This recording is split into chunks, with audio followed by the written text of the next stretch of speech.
골로새서 2장을 함께 읽었습니다. 이 골로새서 2장의 말씀은 참 어려운 말씀입니다.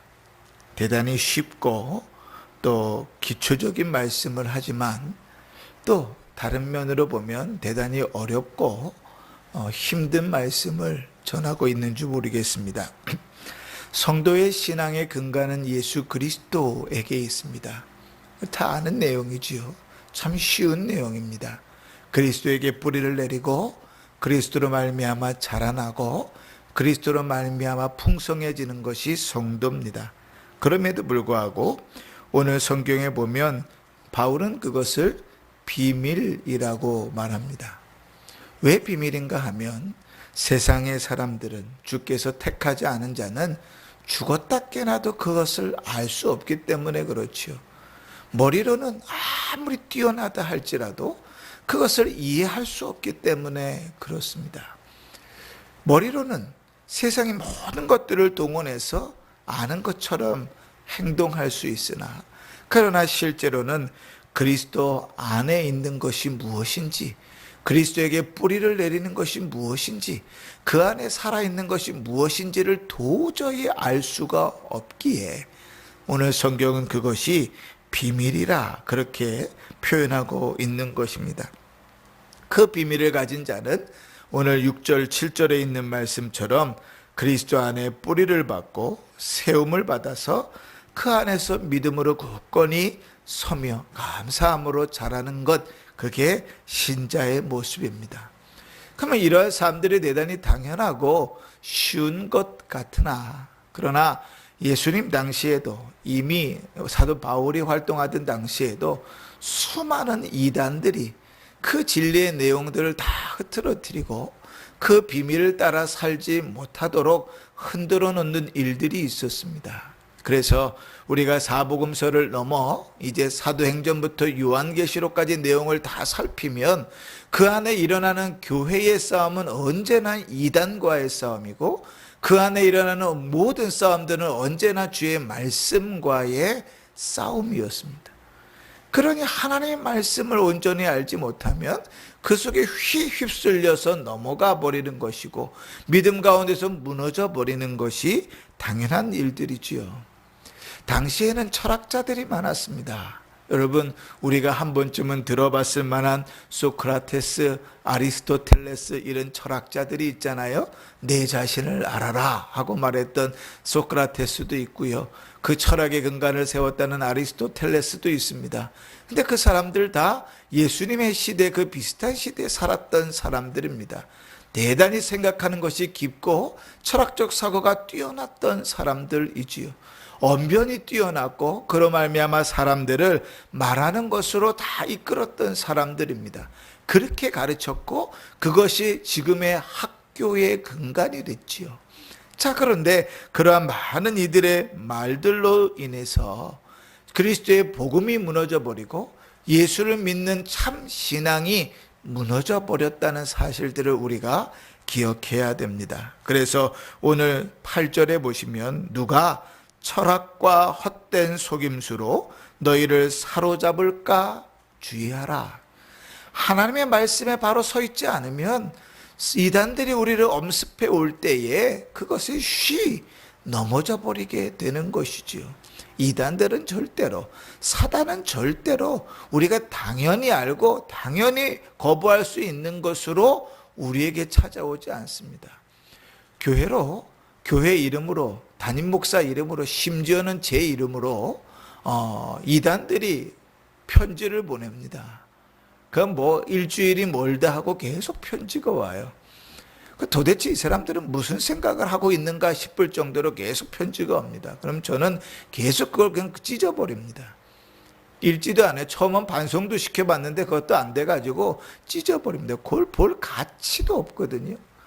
그런데 그거를 성도님들께 주고 한번 읽어보십시오. 그러면 그 얘기 다 맞는 얘기 같거든요. 그렇게 흘러가 버립니다. 이단은 늘 그런 것이지요. 그런데 철학적인 속임수를 넘어서 당시에는 어떤 것들이 있었는가? 영지주의라는 것이 있었습니다.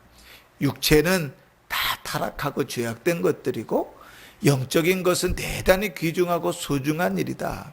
얼핏 보면 그렇죠. 하나님은 영이시니까 귀중하고 소중한 것이고 우리 안에 있는 영혼은 대단히 귀중하고 소중한 것이지만 우리는 역시 죄를 지으니 육체는 타락하고 쓸모없는 것이다. 이렇게 생각해 버릴 수 있잖아요.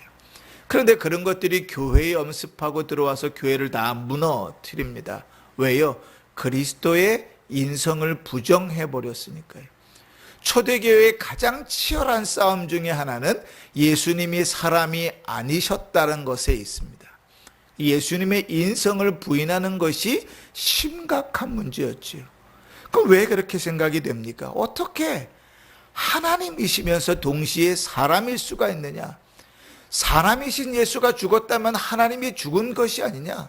도대체 받아들일 수 없는 그 일이 어떻게 가능하냐? 고로 예수는 사람이 아니다는 거죠. 영이시라는 거죠. 어떻게 보면 대단히 귀한 진리인 것 같지만 그러나 거짓입니다. 왜냐하면 성경이 우리에게 가르치지 않기 때문에 그렇죠.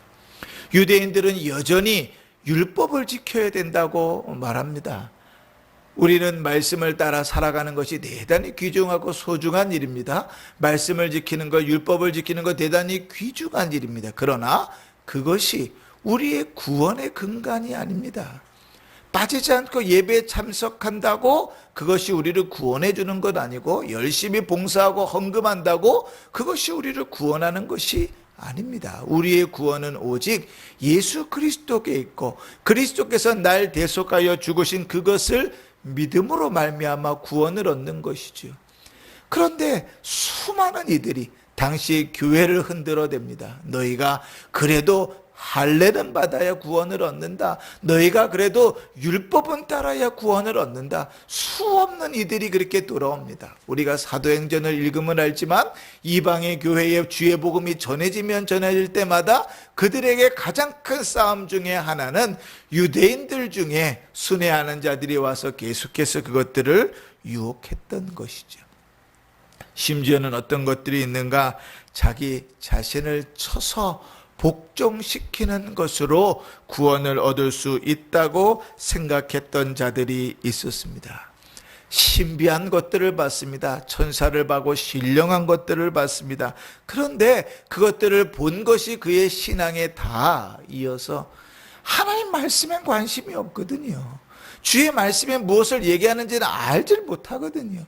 그런데 내가 신령한 일들을 경험했단 말이에요. 천사를 봤단 말이에요. 꿈에 봤단 말이죠. 그러니 그것이 그 신앙의 전부가 되어져서 그리스도에 대한 신앙, 그리스도의 뿌리를 박아야 되는 신앙은 온데간데 없고 내가 경험한 것이 다인 신앙생활을 하는 것입니다. 심지어는 스스로를 고행하고 괴롭게 함으로 말미암아 스스로를 극도로 절제함으로 말미암아 그것이 마치 나의 신앙에 유익이 되는 것처럼 살아가는 것입니다. 그래서 사도는 23절에 이렇게 기록합니다. 이런 것들은 앞에서 제가 다 설명한 것들입니다.